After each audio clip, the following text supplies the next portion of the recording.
You know, if God has blessed us, certain blessings, normally the Lord doesn't take away the gift from us. All the gifts God has given us, He will never take it away.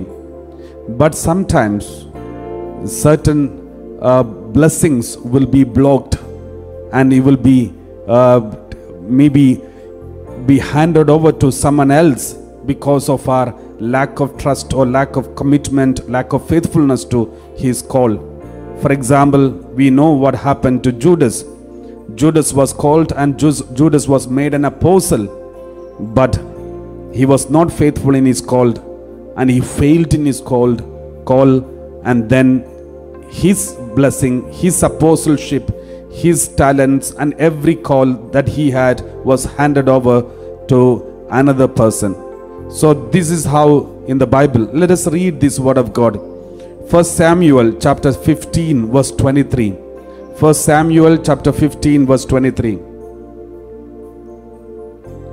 We read like this. For rebellion is no less a sin than divination, and stubbornness is like iniquity and idolatry.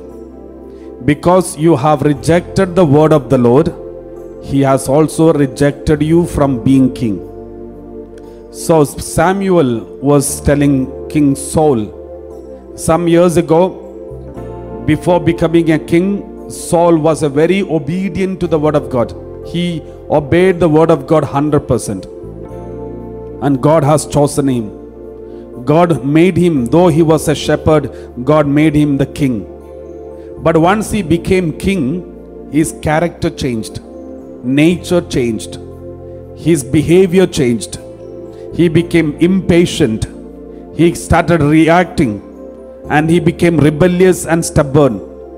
Then the Lord said, through the same prophet, you have rejected the word of the Lord, therefore He has also rejected you from being king.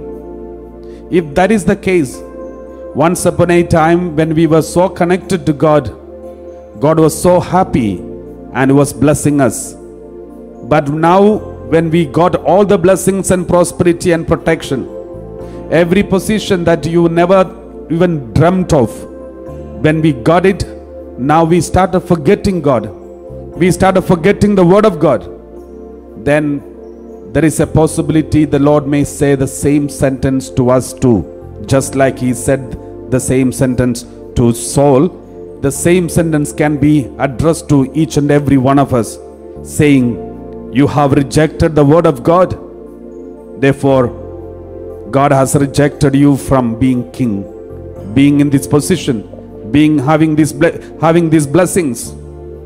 Therefore, my dear brothers and sisters, if you are an obedient person from the beginning, obedient to the word of God, just because our position changed, prosperity increased, fame and name came, doesn't mean we should be disobedient. We can have our own special freedom, but we should continue to be obedient, maybe more obedient than the earlier. This is what God expects from us. Therefore, examine our conscience and see, when the blessings have come to our family, have we stopped obeying the Lord? Then it is dangerous. We need to repent such actions and be obedient to God, so that the Lord's blessing may continue being showered upon us.